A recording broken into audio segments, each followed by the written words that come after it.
আপনি কি সরিষা শাকের ভর্তা পছন্দ করেন কিন্তু সিদ্ধ করতে সময় পান না? এই ভিডিওতে দেখানো হলো কিভাবে সিদ্ধ ছাড়া ঝটপট সরিষা শাকের ভর্তা বানানো যায় খুব সহজে। ঘরে বসে বানাতে পারেন এই টেস্টি ভর্তা। সরিষা শাকের ভর্তা এমন একটি টেস্টি ভর্তা যা একবার খেলে অনেকবার খেতে মন চাইবে। এই ভর্তা দিয়ে আপনি এক প্লেট ভাত অনায়াসে খেতে পারবেন। সিদ্ধ ছাড়া এই সরিষা শাকের ভর্তা বানাতে চাইলে ভিডিওটি শেষ পর্যন্ত দেখতে থাকুন, স্কিপ না করে। আসসালামু আলাইকুম। দেশের এবং দেশের বাহিরে যে যেখানে আছেন, আশা করি আল্লাহর রহমতে ভালো আছেন। আমিও আল্লাহর রহমতে ভালো আছি। আমি আজকের ভিডিওতে দেখাবো সিদ্ধ ছাড়া সরিষা শাকের ভর্তা কিভাবে বানানো যায়। আপনারা কি আগে কখনো এই সরিষা শাকের ভর্তা খেয়েছেন? এই সরিষা শাকের ভর্তা সিদ্ধ করে খেয়েছেন নাকি সিদ্ধ ছাড়া খেয়েছেন? আমাকে কমেন্টে জানাবেন। যারা আমার ভিডিওটি দেখা শুরু করেছেন কিন্তু লাইক দেননি, প্লিজ লাইক দিয়ে ভিডিওটি শেষ পর্যন্ত দেখতে থাকবেন। আমরা বাঙালিরা সব ধরনের ভর্তা খেতে খুব পছন্দ করি। এই সরিষা শাক সবসময় পাওয়া যায় না। শীতের শুরুতে এই শাক পাওয়া যায়।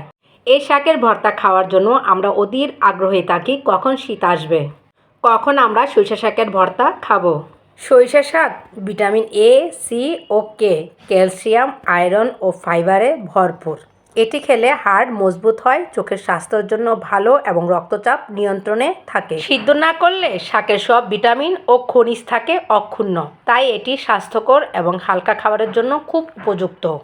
সরিষার তেল এবং শুকনা মরিচ ভর্তার স্বাদকে দ্বিগুণ বাড়িয়ে দেয়। কাঁচা শাকের তাজা রং সিদ্ধ ছাড়া সরিষা শাকের ভর্তাকে আরও সুন্দর করে তোলে।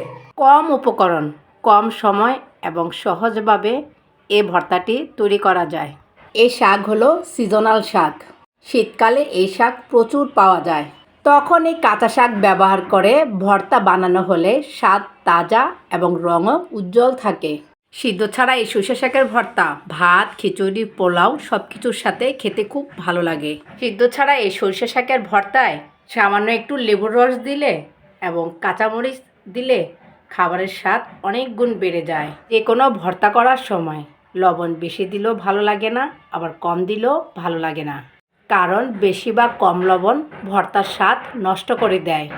তাই ভর্তা করার সময় বা যে কোনো কিছু রান্না করার সময় একসাথে লবণ না দিয়ে অল্প অল্প করে লবণ দিয়ে মিশিয়ে নিন, তাহলে লবণের পারফেক্ট স্বাদটা বুঝতে পারবেন। এটা হলো একটা টিপস। এই সরিষা শাকগুলো ছোট, তাই এগুলো বাছতে অনেক কষ্ট হয়, কারণ এই শাকগুলোতে অনেক বালি থাকে, ছোট ছোট অনেক ঘাস থাকে। কিন্তু বড় সরিষা শাকগুলো বাছতে বেশি কষ্ট হয় না। কারণ ছোট শাকগুলো বাছতে বেশি কষ্ট হয় কেন জানেন? কারণ ঘাসগুলো তো ছোট থাকে, তাই এই শাকের সাথে ঘাসগুলো একদম মিশে যায়। আমি এই সরিষা শাকগুলোকে ভালো করে বেছে তারপর ভালো করে পরিষ্কার করে নিব, যাতে শাকের ভিতর কোনো বালি না থাকে। শাক ভর্তা করার জন্য আমি নিয়েছি লবণ, শুকনা মরিচ এবং পেঁয়াজ। এখন আমি শুকনা মরিচ থেকে শুকনা মরিচের বোটাগুলো আলগা করে নেব। সবগুলো শুকনা মরিচের বোটা ফেলে দিয়ে আমি শুকনা মরিচকে লবণের সাথে ভালো করে মেখে নিব। আমি প্রথমে শুকনা মরিচগুলোকে ভালোভাবে মেখে নিচ্ছি। তারপর আমি লবণের সাথে ভালো করে মেখে নিব, যাতে শুকনা মরিচ একদম ঝুরা ঝুরা হয়। ঝুরা শুকনা মরিচ দিয়ে যে কোনো ভর্তা খেতে খুব ভালো লাগে। আপনাদেরও কি ভালো লাগে আমার মতো? কমেন্ট করে জানাবেন। আমি শুকনা মরিচকে লবণের সাথে মিশে তারপর সবগুলো পেঁয়াজ একসাথে ভালো করে মেখে নিব। স্টেপ বাই স্টেপ ফলো করে এই ভর্তাটা বানালে খুব মজা হয়, স্বাদ হয় চমৎকার। আপনারা যদি আগে কখনো এই সিদ্ধ ছাড়া সরিষা শাকের ভর্তা খেয়ে না থাকেন, আমার এই রেসিপিটি দেখে অবশ্যই বানাবেন। আমি আপনাদের 100% গ্যারান্টি দিচ্ছি, ঠকবেন না। সিদ্ধ ছাড়া এই সরিষা শাকের ভর্তা খেতে আপনাদের কাছে খুবই ভালো লাগবে। এত ভালো লাগবে যে একবার খেলে আবার বানাবেন। পেঁয়াজ যখন ভালো করে মাখা হয়ে যাবে তখন এর ভিতরে সরিষা শাকগুলো দিয়ে দিব। সরিষা শাকগুলো এমনিতেই ছোট, তাই শাকটাকে আমি একদম কুচি কুচি করি নাই। এই শাক যখন মাখানো হয় তখন নরম হয়ে যায়, কারণ শাকের ভিতরে লবণ দেওয়া হয় তো, পানি ছেড়ে দেয় তো, তাই নরম হয়ে যায়। আমার সিদ্ধ ছাড়া এই সরিষা শাকের ভর্তাটা কেমন লেগেছে কমেন্ট করে জানাবেন। যদি আপনাদের কাছে এই রেসিপিটি ভালো লেগে থাকে, লাইক, কমেন্ট, শেয়ার করে পাশে থাকবেন। এতক্ষণ ধরে ধৈর্য ধরে আমার ভিডিওটি দেখার জন্য সকলকে অসংখ্য ধন্যবাদ। সকলের জন্য রইল অনেক অনেক দোয়া।